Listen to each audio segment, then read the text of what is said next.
আরেকটা মজার খবর আমি আপনাদেরকে দিয়ে, রাসূল বলেছেন মান সাল্লাল বারদাইনি দাখালাল জান্নাহ। আমার নবী বলেছেন শীতল সময় 2 ওয়াক্ত নামাজ যে ব্যক্তি পড়বে ওই ব্যক্তি জান্নাতে প্রবেশ করবে। বলে হুজুর ওই শীতল সময় কোনটা গো? আমার দিকে নজর দিয়ে তাকান, একটু প্রাণটা খুলে শুনুন আমি কি বলতে চাই বন্ধু আপনাদেরকে। আমি আপনাদেরকে বুঝাইতে চাই বন্ধুরে আমার। হযরতে আবু যর রাদিয়াল্লাহু তাআলা আনহু থেকে হাদিস কানা বর্ণিত, আমার নবী শীতের দিনে বের হলো। শীতের দিনে বের হওয়ার পরে গাছের দিকে নজর দিলেন, গাছের দিকে নজর দিয়ে চাইয়া দেখলেন আরো কিছুদিন পরে দেখবেন বাংলাদেশের সবগুলো গাছ বন্ধ, পাতা শূন্য হয়ে যাবে। হবে কি হবে না? দেখবেন বন্ধু অটোমেটিক্যালি গাছের পাতাগুলো জোরে জোরে বন্ধু শেষ হয়ে যাবে। আমার নবী বের হলেন, বের হওয়ার পরে দেখতে পাইলেন গাছের পাতাটা ঝরে ঝরে পড়ছে। আমার নবী ডাল টাচ করলেন, টাচ করার পরে আবু যরকে একটা ডাক দিলেন। আবু যর উত্তর দিলেন লাব্বাইকা ইয়া রাসূলুল্লাহ, আমি প্রেজেন্ট, আমি হাজির। আমার নবী বললেন রে আবু যর, তুমি গাছের দিকে নজর দিয়ে চাইয়া দেখো শীতের দিনের কারণে শুষ্ক হয়ে গাছের পাতাগুলো কেমন করে ঝরে ঝরে পড়ছে। রে আবু যর, এই গাছের পাতাগুলো শীতের কারণে শুষ্ক হয়ে যেমনি করে ঝরে ঝরে পড়ছে, ঠিক তেমনি ভাবে আল্লাহর কুদরতি কদমে যখন আল্লাহর বান্দা ভালোবেসে মায়া করে প্রেমে পড়ে, আল্লাহ গো বড় মায়া করে বানাইলা মানুষকে, তার চেয়ে বেশি সুন্দর করে মানুষের বডির মধ্যে সবচেয়ে প্রিয় জায়গা হলো মানুষের এই কপাল। আল্লাহ রাব্বুল আলামিনকে যখন বলবেন মানিব এই কপাল বড় মায়া করে বানিয়েছো, এই কপাল তোমার কুদরতি কদমে আমি ঠেকিয়ে দিলাম, বিনিময় দাও গো, বিনিময় মালিক আমি তোমাকে চাই। বন্ধু হৃদয় গুণে শোনো রে, সোনার গাঁও মঙ্গলের গাঁও গ্রামের মানুষ তোমাদের সবাইকে বন্ধু বলছি, আমার মা বোনদেরকে ভাই বাবাদেরকে বিশেষ করে বর্তমানে ইয়াং মেনদেরকে আমি ভালো করে বলতে চাই, তোমরা ধ্বংস হয়ে যাচ্ছ, পথভ্রষ্ট হয়ে যাচ্ছ। আলেমদের সাথে তোমরা সময় দিতে চাও না, মসজিদের ইমাম সাহেবের সাথে প্রেম করতে চাও না, তোমরা প্রেম করো নেইমারের সাথে, ক্রিকেটারের সাথে, সিনেমার নায়ক নায়িকার সাথে, স্টপ সিঙ্গারদের সাথে। তোমরা মনে রাখবা যখন তোমার মৃত্যুর সময় আসবে, যখন তুমি সাকারাতের বিছানায় শুইবা, তখন তোমার ঈমান নষ্ট করার জন্য তুমি যদি কোনো ট্রেইলারকে পছন্দ করে থাকো, ঠিক তার শুরুতে শয়তান তোমার কাছে আসবে, তুমি বেঈমান হয়ে মারা যাবে। মনে রাখবা আমার নবীর সুরত কোনোদিন শয়তান ধরতে পারে না। নবীর সাথে যখন তুমি প্রেমের ডুরি লাগাইবা, তখন নবী তোমার মৃত্যুকালে তোমার কাছে এসে হাজির হয়ে যাবে, ঈমানটা স্ট্রং থাকবে। এই জন্য যুবকদেরকে বলে দিতে চাই রে বন্ধু, আমার নবী বললেন প্রেমে পড়ে যখন আল্লাহর কুদরতি কদমে কেউ সেজদাটা লাগিয়ে দেবে, আমার আল্লাহ বলেছেন ওই যে শীতের দিনে যেমনি করে গাছের পাতাগুলো ঝরে যায়, ঠিক তেমনি ভাবে আল্লাহর ওই নামাজি প্রিয় বান্দার গুনাহগুলো সবগুলো ঝরে তার আমলনামাটা পাতলা হয়ে যায়। ওইভাবে নামাজ পড়ো বন্ধু যেই নামাজের মধ্যে আছে প্রেম, ওইভাবে নামাজ পড়ো যেই নামাজের মধ্যে আছে মনোযোগ, ওই নামাজ পড়ো যেই নামাজের মধ্যে আছে ভয়। তুমি নামাজটা পড়তে হবে এমন ভাবে বন্ধু, একজন নামাজে দাঁড়ালেন বন্ধুরে আমার, নামাজে যখন তিনি দাঁড়ালেন, দাঁড়ানোর পরে তিনি বলতেছেন আমি নামাজটা এমন ভাবে পড়তে চাই। কিভাবে পড়ি? কই আমি নামাজটা এমন ভাবে পড়ি, যখন আমি নামাজে দাঁড়াই আমার কাছে মনে হয় আমি ফুলচেরাতের পোলের উপর দাঁড়িয়েছি, একটু যদি নড়বড় হয় আমি জাহান্নামে নিক্ষিপ্ত হব। তার মানে হলো আমি এতটাই মনোযোগের সাথে নামাজ পড়েছি যেন আমার নামাজটা বিন্দু পরিমাণ কোনো আংশিকভাবে যেন অগ্রহণযোগ্য বলে আল্লাহর কাছে গৃহীত না হয়। তিনি বলতেছেন আমার কাছে মনে হয় রে এটা আমার জীবনের শেষ নামাজ, আমি এতটা ভয়, এতটা আতঙ্ক নিয়ে, এতটা তাকওয়া নিয়ে নামাজ পড়ি, আমার কাছে মনে হয় আমার পিছনে যেন আজরাইল দাঁড়িয়ে আছে, ডানে বামে সালাম ফিরাতে দেরি রে, আমার কাছে মনে হয় আমার প্রাণ পাখিটা কেড়ে নিয়ে যাবে। আমি যখন নামাজে দাঁড়াই আমার কাছে মনে হয় আমি যেন বাইতুল্লাহর সামনে দাঁড়িয়ে আছি, আমার কাছে মনে হয় আমার ডান দিকে জান্নাত অবস্থিত, বাম দিকে আমার জাহান্নাম অবস্থিত।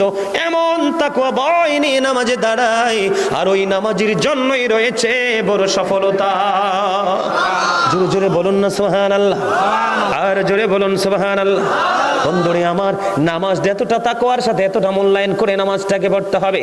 আমাদের একজন কিতাব গ্রন্থের প্রণেতার নাম শুনেছি ইমাম বুখারী। যিনি বুখারী শরীফ রচনা করেছেন, ইমাম বুখারীর নাম শুনছেন নিশ্চয়ই সবাই। মুসলমান ইমাম বুখারীর নাম শুনে নাই এমন কোন মুসলমান পৃথিবীতে নাই বন্ধু। ইমাম বুখারী এমন ভাবে তিনি নামাজ পড়তেন, উনি যখন নামাজে দাঁড়ালেন বিষাক্ত ভীমরুল তাকে কামড় দিল। কি দিল? বিষাক্ত ভীমরুল পোকা তাকে কামড় দিল বন্ধু। কামড় দেওয়ার দিয়ে কামড় কিন্তু দিতেছে, দিতে 10টা কামড় দিয়েছে, কিন্তু নামাজ শেষ হয় না। নামাজ শেষ করার পরে উনি ওনার ছাত্রকে একটা ডাক দিয়ে বললেন, তুমি আমার পাঞ্জাবিটা উঠিয়ে দেখো আমার পিছনে কি আছে। এবার চাইয়া দেখলো বিষাক্ত ভীমরুল পোকা তাকে কামড় দিয়েছে। এবার ছাত্র তাকে ডাক দিয়ে বলল, আপনি কেমন করে সহ্য করেছেন? আপনার এত বিষাক্ত পোকা 10টা কামড় দিয়েছে, তার দাঁত আপনার পিঠের মধ্যে বসিয়ে দিয়েছে, আপনি কি অনুভব করতে পারেন না? তখন বন্ধু ইমাম বুখারী একটা ডাক দিয়ে বলল, রে আমার ছাত্র, তুমি শোনো গো, আমি যখন নামাজে দাঁড়িয়েছি আমার মালিকের দিকে ধ্যান করে যখন আমি কোরআন তেলাওয়াত শুরু করলাম, আমার কোরআন তেলাওয়াত আমার কাছে এতটাই মধুময় মনে হয়েছে, আমার পিঠে কে কামড় দিয়েছে সেটা আমি বুঝতেই পারিনি। সুবহানাল্লাহ, জোরে জোরে বলেন না সুবহানাল্লাহ। সিহা সিত্তার অন্যতম গ্রন্থ হলো বুখারী শরীফ। জোরে জোরে বলেন না সুবহানাল্লাহ। বন্ধুরে আমার, এখন আমাদের মসজিদে আযান দেয়, আমরা মসজিদে যাই না, ঘরে বসে থাকি। কথা বলেন না কেন? আপনি হয়তো যান, আরেকজন হয়তো যায়, সমাজের সব মানুষ যায় না। কথা বলেন না কেন? যাই, আমরা মসজিদে যাই। মসজিদে যাও না, আবু বকর সিদ্দিক রাদিয়াল্লাহু তাআলা আনহুর দাম কম না বেশি? আর জোরে বলেন।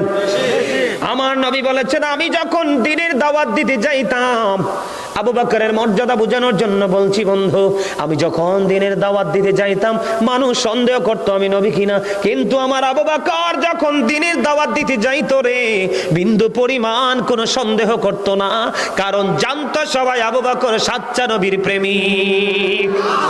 বন্ধুরে আমার, আপনারা যারা মদিনাতুল মুনাওয়ারায় গিয়েছেন দেখেছেন নবীর সঙ্গে নবীজির রওজা মুবারকে নবীজির পাশে আপন করে কত জড়িয়ে রেখেছেন আবু বকর শুয়ে আছে।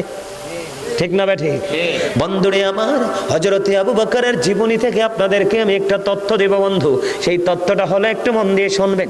আবু বকর দ্বীনের জন্য সব সম্পত্তি ব্যয় করে দিল। ব্যয় করতে করতে করতে করতে করতে করতে বন্ধু তিনি দুস্থ হয়ে গেলেন। একদিন মসজিদে আজান দিয়ে গেল, আজান হয়ে গেল, আবু বকর মসজিদের মধ্যে অবস্থান করতে পারতেছে না, যাইতে পারতেছে না। কেন গো তিনি যাইতে পারে না? তিনি যাইতে না পারার পিছনে কারণ হলো, নামাজ পড়তে হলে কিন্তু পোশাকের একটা শর্ত আছে। কি আছে বন্ধুরে আমার? পোশাকের একটা শর্ত আছে। আজকে আবু বকর এতটাই দুস্থ হয়ে গেছে, ও বন্ধু, আবু বকর এতটাই দুস্থ হলো রে, তিনি যে নামাজ পড়ার জন্য যে পোশাকের শর্ত আছে, ওই পরিমাণ পোশাক পর্যন্ত ওনার কাছে কেনার মতো সামর্থ্য নাই। বন্ধুরে আমার, এই দিক দিয়ে আমার প্রাণের নবী, আপনার আমার প্রাণের নবী ইমামুল মুরসালিন, তিনি মসজিদে অপেক্ষা করতেছেন। আরেক দিক দিয়ে আবু বকর চিন্তা করতেছে, কি করব গো, মসজিদে তো আজান হয়ে গেছে, প্রাণের নবীও নিশ্চয় অপেক্ষমান, আমি কি করব এখন? তিনি ওনার ঘরের মধ্যে ছিল বালিশের গিলাপ। একটু মন দিয়ে শুনবেন, নামাজ কাকে বলে, কত প্রকার, কি কি নামাজের প্রেম কতটা গভীর হতে পারে রে। ও বন্ধু, ওনার ঘরের মধ্যে ছিল বালিশের 2টা গিলাপ। তৎকালীন সময় কিন্তু সুই সুতা ছিল না। উনি কি করেছেন? সুই বানালেন, খেজুর পাতাকে তিনি সুতা বানালেন। এই যে 2টা বালিশের গিলাপ কেটে ছোট্ট জামা দিয়ে একটা ছোট্ট জামা বানালেন। এটাকে সুন্দর করে রেডি করে বন্ধু তিনি মসজিদে চলে গেলেন। আবু বকর আমার নবী একটা ডাক দিয়ে বললেন, রে আবু বকর, আমি থাকা অবস্থায় তোমাদের এমন অবস্থা, আমি চলে গেলে না জানি কি হবে রে আবু বকর। আমার নবী কিছু বললেন না। ও বন্ধু, নবীজি খবর জানে কি জানে না? আর জোরে বলেন, জানে কি জানে না? নবীজির খবর জানার ক্ষমতা আছে না নাই? অদৃশ্যের খবর যদি না দিতে পারে কখনোই তিনি নবী না, আর অদৃশ্যের খবর জানতে না পারলে কখনোই দেওয়া সম্ভব না। আমার কথা কি আপনারা বুঝতেছেন? বুঝতেছেন? মনটা দিয়ে শোনেন বন্ধু। এবার তিনি কি করলেন? মসজিদে চলে গেলেন, একসাথে নামাজটা আদায় করে ফেললেন। নামাজ আদায় করার পরে এবার আবার নবীজি মসজিদ থেকে যখন একটা কদম মুবারক সামনের দিকে বন্ধু বাড়িয়ে দিল, এবার চাইয়া দেখে রে, জিবরাইল আলাইহিস সালাম খেজুর পাতার পোশাক পরে নবীজির সামনে। আর জোরে বলেন না সুবহানাল্লাহ। নামাজ কেমন জিনিস, নামাজ কাকে বলে বন্ধু, কেমন প্রেম নামাজের প্রতি থাকতে হবে। আবু বকরের জীবনী থেকে বন্ধু শিক্ষা নিতে হবে আমাদেরকে। এবার আমার নবী প্রশ্ন করলেন, ভাই জিব্রাইল, আপনি যখন আমার কাছে আসেন তখন কত সুন্দর সুন্দর পোশাক আপনার বডিতে থাকে, কিন্তু আজকে কেন গো আপনার বডিতে খেজুর পাতার পোশাক দেখা যায়? এবার জিব্রাইল আলাইহিস সালাম একটা ডাক দিয়ে বললেন, ইয়া রাসূলুল্লাহ, ইয়া হাবিবাল্লাহ, নবী গো, আপনি আবু বকরের বডির দিকে তাকায়া দেখেন, উনি খেজুর পাতার পোশাক পরে নামাজ পড়তে এসেছে। আমার আল্লাহ গোটা আসমানি ফেরেশতাকে ডাক দিয়ে বলল, তোমরা নজর দিয়ে চাইয়া দেখো, আমার আবু বকরের পোশাক কেনার মতো পর্যন্ত তার সামর্থ্য নাই, টাকা নাই, তারপরেও ছোট্ট বালিশের গিলাপ তিনি ঠিক করলেন, জোড়া লাগাইলেন, তারপরে হয় না খেজুর পাতা তিনি যুক্ত করলেন, পোশাক বানাইয়া নামাজ পড়তে দৌড়ায় মসজিদের দিকে রে। তারপরে আমি মাওলার সেজদা তিনি ছাড়েন না। আমার নবী, আমার আল্লাহ সমস্ত ফেরেশতাদেরকে ডেকে ডেকে বললেন, ও ফেরেশতারা রে, তোমরা সবাই আজকে আমার আবু বকরের সম্মানার্থে খেজুর পাতার পোশাক পরো। এবার জিবরাইল আলাইহিস সালাম ডেকে ডেকে বললেন, ইয়া রাসূলুল্লাহ, ইয়া হাবিবাল্লাহ, নবী গো, প্রাণের নবী, আজকে আমি না গো, আসমানের সকল ফেরেশতারা আজকে খেজুর পাতার পোশাক পরে আছে, আমার নবী আবু বকরের জন্য প্রাণ ভরে দোয়া করে দেয়। দেখেন বন্ধু, লম্বা জামা পরে নামাজ পড়া সুন্নাত। ঘরে নামাজ পড়ার চাইতে আপনি মসজিদে জামাতে পড়া 25 থেকে 27 গুণ বেশি সওয়াব। আজকে আপনি মসজিদে যাচ্ছেন না বন্ধু, কারণ মসজিদে না যাওয়ার কারণে আপনার নামাজটাও কিন্তু রীতিমতো পড়া হয় না। যদি আপনি মসজিদমুখী হতেন, আপনার কাছ থেকে কখনোই নামাজ ছুটে যেত না। আপনারা তো জানেন না, এটাকে আপনারা খেয়াল খুশি মনে বন্ধ মনে করে নিচ্ছেন। হাদিস শরীফের মধ্যে এসেছে, আপনারা আমার প্রাণের নবী বলে দিয়েছেন, যদি কারো বাড়ির আঙ্গিনায় একটা পুকুর বা কূপ যদি জলাশয়ে থাকে, সে যদি 5 বার গোসল করে, তাহলে তার শরীরে কোনো ময়লা থাকবে না। ঠিক কিনা বলে? আমার নবী, আপনার নবী, দু জাহানের বাদশা নবী, তিনি বলে দিয়েছেন, তেমনি ভাবে আল্লাহর প্রিয় বান্দা যখন 5 ওয়াক্ত নামাজ পড়বে, এই 5 ওয়াক্ত নামাজের কারণে তার আমল নামায় কোনো গুনাহ থাকবে না। বন্ধুরে আমার, আল্লাহর হাবিব বিষয়টাকে এমন ভাবে আমাদের সামনে উপস্থাপন করেছেন। আল্লাহ রাসূল বলেছেন, আসসালাতুল খামস, 5 ওয়াক্ত নামাজ, ওয়াল জুমআতু ইলাল জুমআ, এক জুমা থেকে আরেক জুমা, ওয়া রমাদানু ইলা রমাদান, এক রমজান থেকে আরেক রমজান, মুকাফফিরাতুল লিমা বাইনাহুন্না ইজাজতুনিবাতিল কাবাইর। আমার নবী বলেছেন, 5 ওয়াক্ত নামাজ যেই ব্যক্তি পড়বে, এক জুমা থেকে আরেক জুমা যেই ব্যক্তি পড়বে, এক রমজান মাস থেকে আরেক রমজান মাস পর্যন্ত যেই ব্যক্তি যথাযথভাবে বন্ধ পালন করবে, আমার নবী বলেছেন, দেখেন আমাদের দাম কত বেশি বন্ধু, আমাদের ইজ্জত কত বেশি, আমাদের মর্যাদা কত বেশি, আমাদের দাম আল্লাহ কত বেশি বাড়িয়ে দিয়েছেন। আমার নবী বলেছেন, 5 ওয়াক্ত নামাজের মধ্যে গ্যাপ আছে না নাই? কথা বলেন না কেন? আরো জোরে। আপনারা কি হাসতে পারেন না? আপনাদেরকে মনটা খারাপ নাকি আমার ওয়াজের? আপনাদেরকে মনটা খারাপ নাকি আমার ওয়াজের দিকে বেশি মনোযোগ? কোনটা? আসলে সত্যি বলছেন, আপনাদের পরিবেশটা একেবারে নিবিড় হয়ে গেছে। আলহামদুলিল্লাহ বলেন। আরো জোরে। আমার কাছে মনে হয় যেন আপনারা কিছু সময়ের জন্য নিজেদেরকে কোথাও জানি হারিয়ে ফেলেছেন। আমার কাছে এরকমই মনে হচ্ছে। এটাই আমাদের প্রত্যেকের হওয়া উচিত। কথা কি আমার বুঝেন? আমি আপনাদেরকে ব্যাখ্যা করে দেই বন্ধু, ছোট্ট করে, কারণ আমার আরো আলোচনার বিষয় রয়েছে। আমি আপনাদেরকে বলতে চাই, আল্লাহ রাসূল বলেছেন, 5 আসসালাতুল খামস, 5 ওয়াক্ত নামাজ কি? আরে যারা বলেন, 5 ওয়াক্ত। ফজরের পরে জোহর পর্যন্ত গ্যাপ আছে না নাই? জোহর থেকে আসর পর্যন্ত, আসর থেকে মাগরিব, মাগরিব থেকে ঈশা, লম্বা লম্বা গ্যাপ আছে না নাই? কারণ এখানে একটা বিষয় বড় অত্যন্ত লক্ষণীয়। মানুষ কিন্তু চায় না গুনাহ করতে, কিন্তু গুনার দিকে ডেকে নিয়ে যায় শয়তান। কে? শয়তান মানুষের একেবারে 100% প্রকাশ্য শত্রু। কিন্তু 100% মুমিন যারা রে, আমার আল্লাহ বলেছেন, ইন্না কাইদা শাইতানি কানা দাঈফা। আল্লাহ বলেছেন, শয়তান ডিসিপশন ইজ ভেরি উইক। শয়তান কখনোই মুমিনকে ধোঁকা দিতে পারে না। শয়তানের ধোঁকা মুমিনের জন্য একেবারে দুর্বল, একেবারে উইক। সুবহানাল্লাহ বলবেন না? সুবহানাল্লাহ। তার প্রমাণ হলো আজকে আপনারা দেখেন, রাস্তায় মানুষের কোনো অভাব নাই, এখানে আসতে চায় না, খেয়ে দিয়ে বাড়ি চলে যাচ্ছে, আর আপনারা সব ছেড়ে জান্নাতের বাগানে। এটাই হলো বন্ধু প্রেমহীন আর প্রেম অন্তরের পরিচয়। জোরে জোরে বলেন না সুবহানাল্লাহ। আমার নবী বলেছেন 5 ওয়াক্ত নামাজের মধ্যে যে গ্যাপ আছে, গ্যাপের মধ্যে যে তোমরা অন্যায় করো, অপরাধ করো, ফজর পড়ার পরে জোহর পড়ে ফেলেছো, মাঝখানের গুনাহগুলি মাফ হয়ে গেল, এমনি করে করে 5 ওয়াক্ত নামাজের গ্যাপে আগে পরের নামাজগুলো তোমার ও গুনাহগুলো মাফের জন্য সহায়ক হবে। এরপরে আমার নবী বলেছেন আল জুমআতু ইলাল জুমআ সাইয়্যিদুল আইয়াম, জুমার দিন শ্রেষ্ঠ দিন। এই দিনটা হলো গরিবের হজের দিন, এই দিনটা হলো গুনাহ মাফের দিন, এই দিনটা হলো আল্লাহর দিদার প্রাপ্ত বান্দা হওয়ার দিন, এই দিনটা হলো বন্ধু অনেক বেশি নেক হাসিল করার দিন। আজকে কোন দিন গেল? জুমার দিন চলে গেল বন্ধু। তোমরা বড় হতভাগা, আমরা বড় হতভাগা রে বন্ধু। এই গান আমাদের মধ্যে নাই। আমি আপনাদেরকে বলে দিতে চাই, আল্লাহর হাবিব সরকারে মদিনা তিনি বলেছেন আগের কাতারে এসে বসতে একটা ওট কুরবানির সওয়াব। সবার আগে যিনি মসজিদে প্রবেশ করবে এবং সবার পরে যিনি মসজিদ থেকে বের হবে, বাড়ির দিকে রওনা হওয়ার পরে প্রত্যেকটা কদমের বিনিময় 1 বছরের নফল ইবাদতের সওয়াব দেওয়া হবে। জোরে জোরে বলুন না সুবহানাল্লাহ। আরেকটু মহব্বতে পড়ুন সুবহানাল্লাহ। বন্ধু হৃদয় খুলে শোনো গো, আমার নবী বলেছেন তুমি আজকে একটা জুমার নামাজ পড়লা, আগামী শুক্রবার আরেকটা জুমার নামাজ পড়ো, মাঝখানে একটা সপ্তাহ, ঠিক কিনা বলেন? দিন রাত ঘন্টার পর ঘন্টা, সময়ের পর সময় মাইনাস হয়ে গেল। আমার নবী জানিয়ে দিয়েছেন এই যে লম্বা সময় 2 জুমার মাঝখানে, এই লম্বা সময়ের গুনাহগুলোর কাফফারা হয়ে যাবে 2 দিকের জুমা। আমার নবী বলেছেন ও রমাদান ইলা রমাদান, আমার নবী বলেছেন এক রমজান থেকে আরেক রমজান, ঠিক কিনা বলেন? 360 দিনে যদি আমি 1 বছর ধরে, কয় দিন? 360 দিনে যদি 1 বছর ধরি, তাহলে বন্ধু আপনার এই বছর রোজাতে চলে গেল 30 দিন অথবা 29 দিন। আমি 30 দিনে ধরলাম। পরের বছর যখন এবং ফার্স্ট ইয়ার শুরু হয়ে যাবে বন্ধু, প্রথম যখন বছর শুরু হয়ে যাবে তখন ওখান থেকে আমি আরো 30টা দিন মাইনাস করে দিলাম, 60 দিন চলে গেল। আরো অবশিষ্ট আছে কয় দিন? 300 দিন।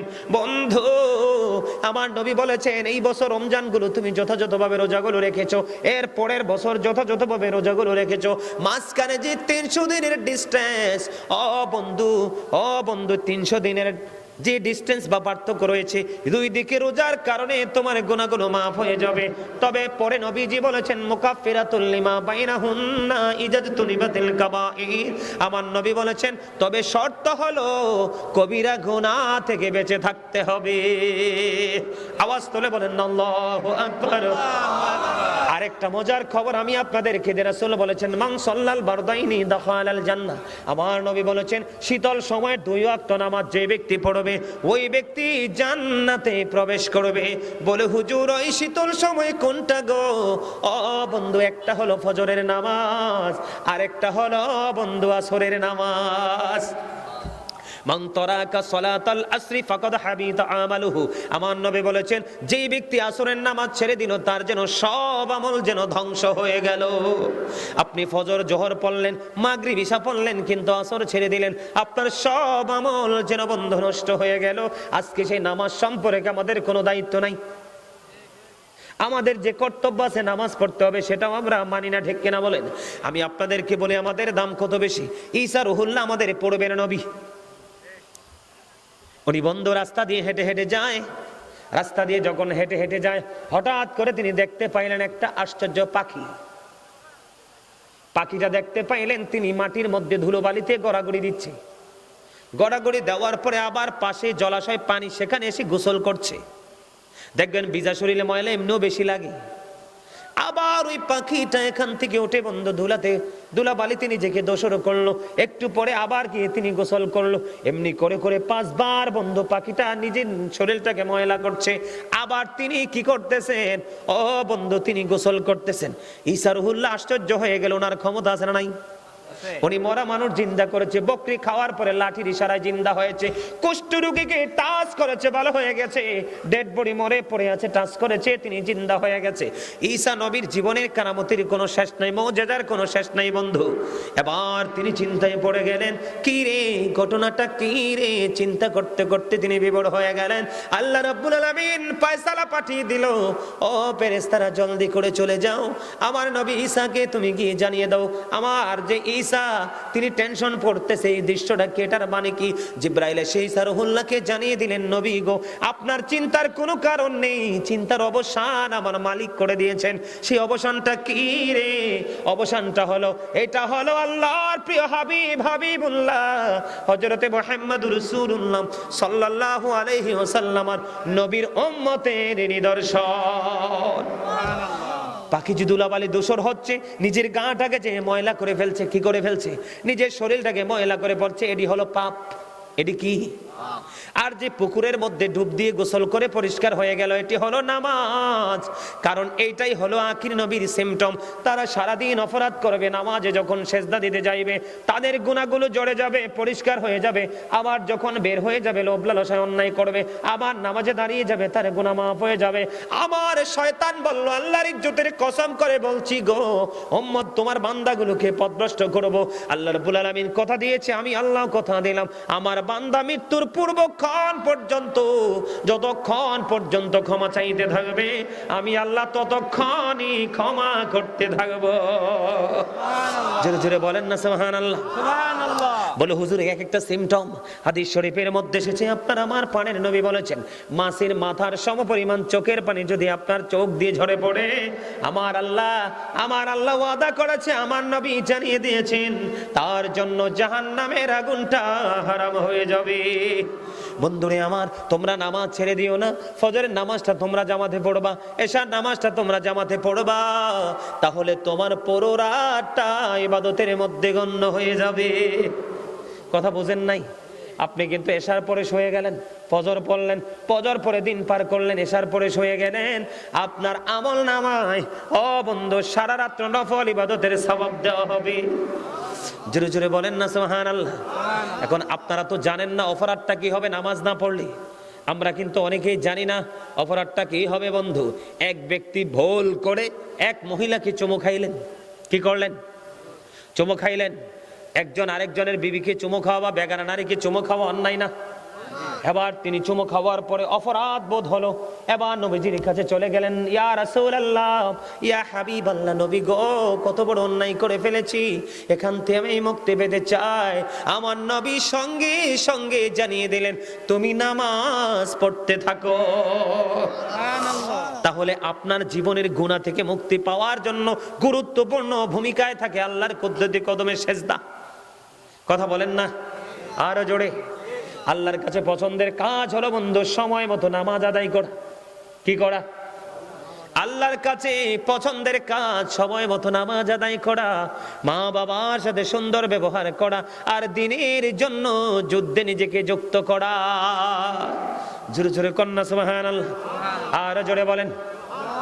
তাহলে আমাদের নামাজ পড়ার দরকার আছে না নাই? নামাজ আমরা পড়বো কি পড়বো না? নামাজ পড়লে লাভ না লস? আর জোরে বলেন। নামাজ পড়তে রাজি আছেন?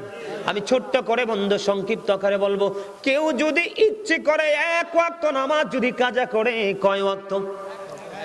এক ওয়াক্ত নামাজ যদি কাজা করে, তাহলে তাকে এক হুকবা জাহান্নামে থাকতে হবে। এক হুকবার বাণী হলো বন্ধু 80 বছর। কত বছর?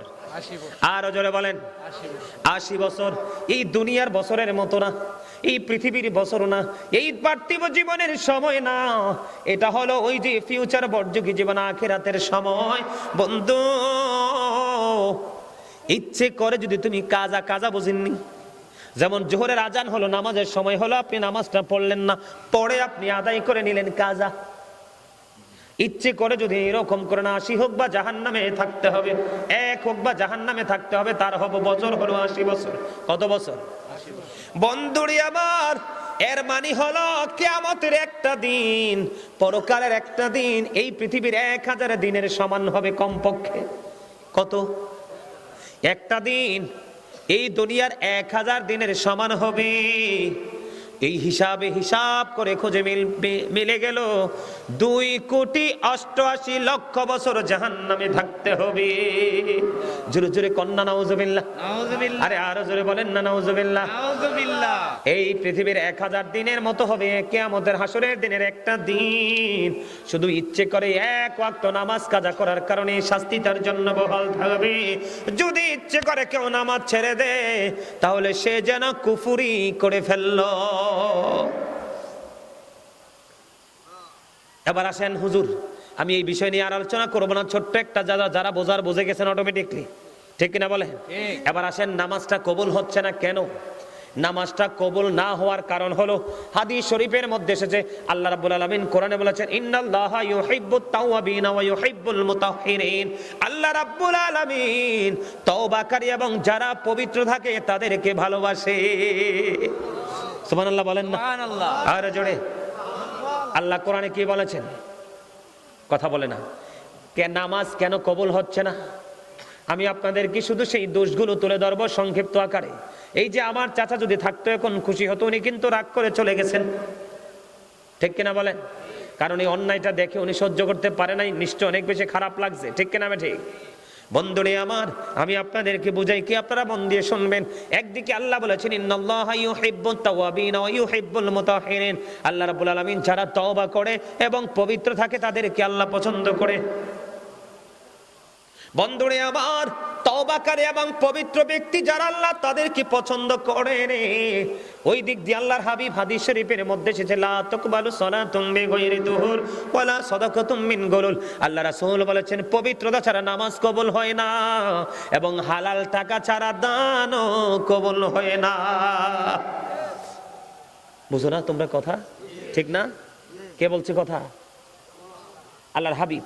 আল্লাহর হাবিবের কথা সত্য না? সাদাকাল্লাহুল মাওলানাল আযীম ওয়া সাদাকা রাসূলুহুন নবিয়ুল হাবিবুল কারীম। আল্লাহর কথা যেমনি সত্য, নবীর কথা। এটা কিন্তু বেঈমান কাফেরেরাও কিন্তু এটা বলেছে যে নবীজি আল আমিন, তিনি যে সত্যবাদী, এটা তারা নিজেরা তাদের লেখনির মাধ্যমে, বক্তব্যের মাধ্যমে তারা এটাকে একবারে আপনার কি করে দিয়েছেন, একবারে শনাক্ত করে দিয়েছেন। কিভাবে জানেন? হযরত মুহাম্মদ সাল্লাল্লাহু আলাইহি সাল্লাম was born in Arab country. His father's name was Abdullah. His mother's name was Amina. His father said died before he was born. He lost his mother in his childhood. He was very truthful. তিনি ছিলেন শ্রেষ্ঠ সত্যবাদী। কে? আপনার আমার প্রাণের নবী। জোরে জোরে কন্যা সুবহানাল্লাহ। আর জোরে আল্লাহ বলতেছেন কি, যারা তওবা করে, বেশি বেশি করে তওবা করে পবিত্র থাকে, আল্লাহ তাদেরকে পছন্দ করেন, ঠিক না? বন্ধুরে আমার, আর আরেক দিক দিয়ে আল্লাহর হাবিব বলতেছেন পবিত্রতা ছাড়া ইবাদত কবুল হয় না, হালাল টাকা ছাড়া দানও কবুল হয় না। মিফতাহুল জান্নাতিস সালাহ ওয়া মিফতাহুস সালাতিত তুহুর। নামাজ হলো জান্নাতের চাবি, আর নামাজের চাবি হলো পবিত্রতা। কি বুঝছেন নি কথা? নামাজের চাবি কি আর নামাজ কি? জান্নাতের চাবি। as-salatul mi'rajul মুমিনিন, নামাজ মুমিনের জন্য মেরাজ। জোরে জোরে কন্যা সুবহানাল্লাহ। আর জোরে বলে।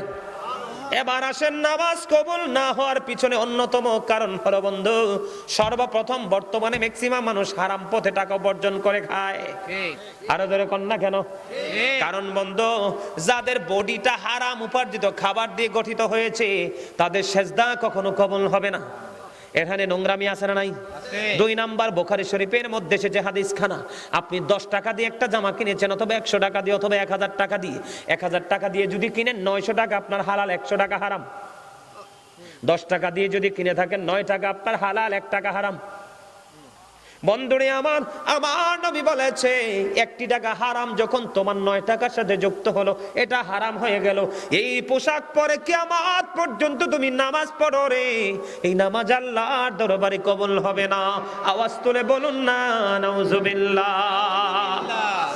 আর জোরে বলেন নাউজুবিল্লাহ। নাউজুবিল্লাহ। 2 নাম্বার হলেন বর্তমানে ম্যাক্সিমাম বর্তমান সমাজের যুবকদের দিকে যদি তাকাই, আপনারা তো ঢাকার মানুষ, ম্যাক্সিমাম যুবকের পরনে দেখবেন জিন্স প্যান্ট থাকে, কি প্যান্ট থাকে? জিন্স প্যান্ট আছে না নাই? আছে। আমি আপনাদের কি বুঝাচ্ছি, মন দিয়ে ব্রেইনে সেটআপ দেন বন্ধু, বিরক্ত হলে বলবো না। আল্লাহ কোরআনে বলেছেন লিবাসুত তাকওয়া যালিকা খায়র। আল্লাহ রাব্বুল আলামিন বলেছেন আল্লাহর কাছে সবচেয়ে উত্তম পোশাক হলো তাকওয়ার পোশাক।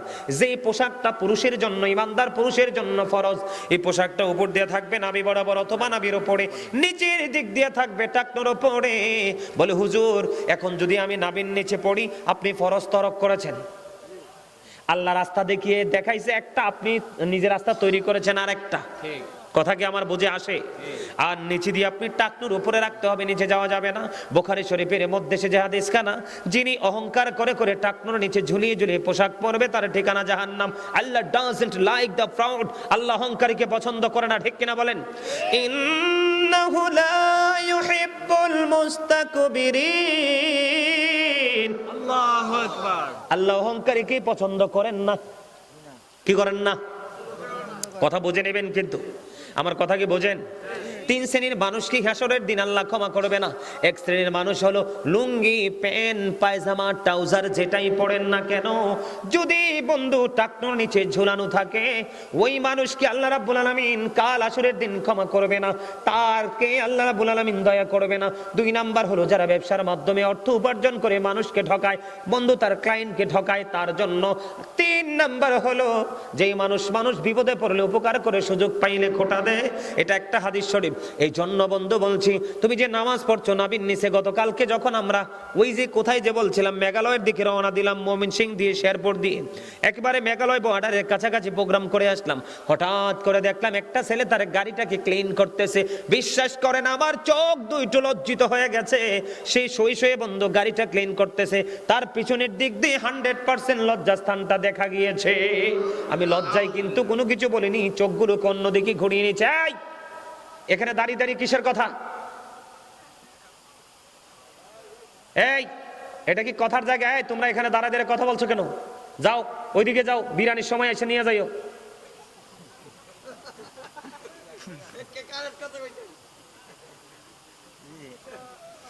আলেমরা সবসময় কারেক্ট কথা বলে, কিছু কিছু নষ্ট মানুষের কাছে টান কারেক্ট হয়ে যায়। আলেমরা সবসময় রাইট কথা বলে, কোন কোন দুষ্ট চরিত্রের মানুষের কাছে এটা রং হয়ে যায়। এই কমু আনে হাদিয়া লইয়াই চিননি। আলহামদুলিল্লাহ। আমার খুব আসলে প্রেম করতে চামড়া সাউন্ড লাগে না। চামড়া যদি বয়কারে বড়তে